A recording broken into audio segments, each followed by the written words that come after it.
Last night's feature presentation, Crime of the Age, 1988. This one appears on a DVD that has the first three short films in the Cristiano Brothers catalog. The first one that came out was 1986's The Daylight Zone. And that one's only about 26 minutes long. You could argue that's the weakest of the three, but I've watched it a million times and I'll watch it soon again. The second one was 1987's The Pretender, which will be viewed very soon. And then the third one is 1988's Crime of the Age. All three of them have nice food references that I like a lot. Pizza in The Pretender, Pizza Inn, and then pizza with carrots and salad in Crime of the Age, and then the fish sandwich and Mountain Dew in The Daylight Zone. Crime of the Age this one is directed by Dave Cristiano, so they're twin brothers.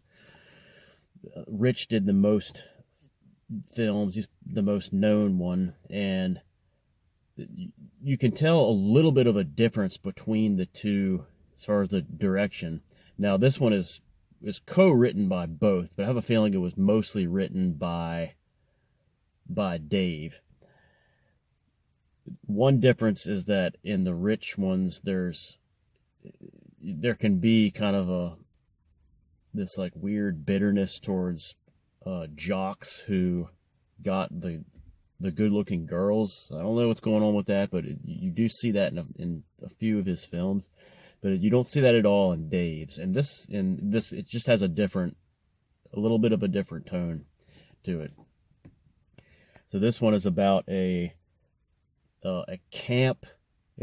Christian camp is about to start, and I think it's for kids. They reference kids, but it could be middle school, up to middle school, but the camp's about to start, and a book, How to Become a Christian, book is stolen from the director's office, and so he hires a detective to find out who stole it.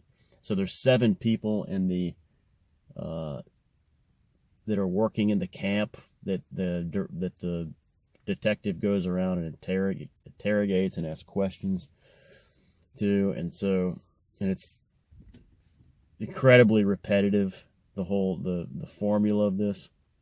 But I don't care. That's one of the biggest criticisms of this film. This one's about 32 minutes, I think, and I think The Pretender clocks in at like 37. So the detective is played by a guy named Keith Salter, and he was only in 2 films in his life. He was in this one, and he starred in it, and he was also the star of The Daylight Zone, the first Cristiano Brothers film. The director is played by a guy named Mike Smith. That's an easy one to get if you're playing trivia, and the question comes up about name one actor. Mike Smith, who was in no other films. And then there's the 7. So the 7 people are played by the 7, I guess they're kind of like college age, maybe late teens. 2 of them are kind of recurring. 2 of the actors are kind of recurring people in Cristiano films. One of them is Jack McHaney, who is also in The Pretender. He's the blonde guy that Keith befriends and gets in an argument with in football, and then he's friends with them at the end. So he's not a big part of the film, but he is in it.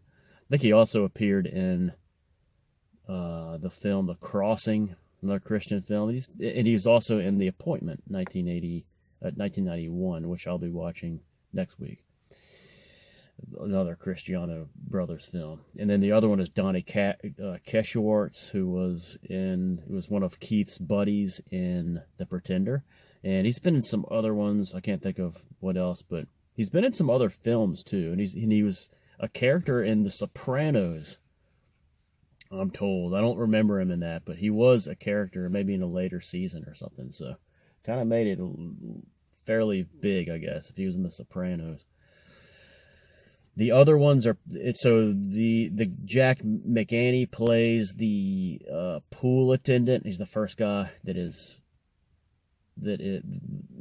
the lifeguard, I think is the actual credit, but he's the first guy who's interrogated by the detective.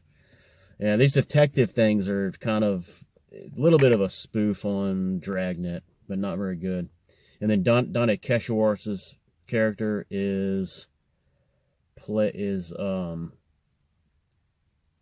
last one that is interrogated. He's the groundskeeper, and the funniest part is him, like when he's being questioned, he's like fixing a fence, like a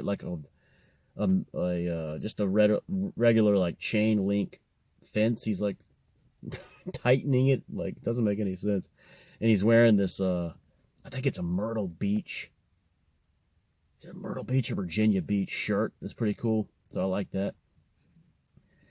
And so he's the groundskeeper. The others are Molly Simpson plays the nurse. And she was in, interestingly enough, she was in this movie. She was in a 1989 film, and then she was in a 2020 film called, I think it's called 18-Hour Shift or 12-Hour Shift. It's a full-length film. I don't know where it was showed or whatever, but it does have David Arquette in it. So it must have some kind of pull, but like I'm trying to figure out who just rediscovered Molly Simpson after she had been in no film since 1989. Like, that's incredible. And then she's in a film in 2020. So 3 career film credits. She's kind of buried towards the bottom of the cast list, but that's wild. I want to check. I want to see if that's available to watch free. The others, so that's 3, and another one is a guy named Robert Flack who plays what is he, like I don't even remember what his role is at the camp. It might be like a gym instructor or something, but I forget. He's always playing basketball, and he's got this mustache and a mullet, and he looks like a bad high school version of Kevin Green, the former Rams, Niners, Panthers, Steelers defensive end linebacker. May he rest in peace, Hall of Famer, number 91 from the McDonald's McLean Deluxe commercials. He looks like a Kevin Green clone, kind of. And this guy's a kind of annoying, but I love him. And he was in nothing else. His name is Robert Flack. I forget the name of I forget what his role is at the camp. But Robert Flack. And then the other one is so we got Keshawarz, we got McAney, Molly Simpson. I'm doing this just off the top of my head, by the way.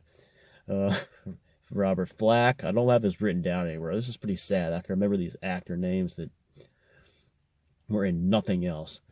So Robert Flack was in nothing else. You have Randy Story, who acted in nothing else, but this guy directed something in like 2019, some weird 55-minute film. Randy Story, he's kind of the overweight cook. He ends up being the guy who is guilty at the end. So Randy Story, he's the cook. I uploaded a video of it last night. I don't know how it wasn't removed, of him making like spaghetti sauce, and he's making pizza because he's making pizza for the night. The pizza reference. He wears a goofy little hat. He sings Amazing Grace. So Randy Story is the cook. And then the secretary is played by Andrea Harper. I don't know why they call her secretary. Seems more like a snack bar clerk, kind of, because she's like, you see her at a snack bar rearranging little Heath bars and stuff, little candy bars. She acted in nothing else. Okay, so that's all the people in the cast, and so 6, not 7 people working the camp. 7 if you count the director.